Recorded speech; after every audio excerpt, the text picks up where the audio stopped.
சோர்ந்து போயிட்டான், வெறுத்து போயிட்டான்.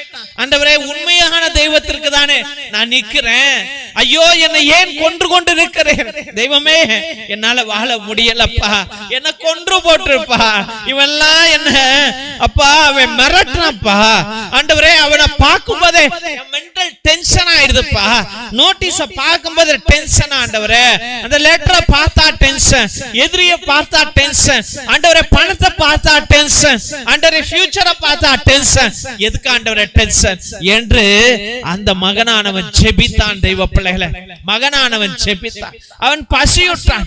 அந்த வேளையில கடவுள் தன்னுடைய தேவ தூதர்களோடு சென்று அவனுக்கு சாப்பாடு கொடுக்கிறார், அவனுக்கு தேவையான ஆகாரங்களை கொடுக்கிறார். அந்த ஆகாரத்தை சாப்பிட்டுட்டு, அந்த ஒருவேளை ஆகாரத்தை சாப்பிட்டுட்டு அவன் 40 நாள் நடக்கிறான், ஒண்ணுமே சாப்பிடாம 40 நாள் அவன் ஹோரேபு மலைக்கு செல்கிறான்.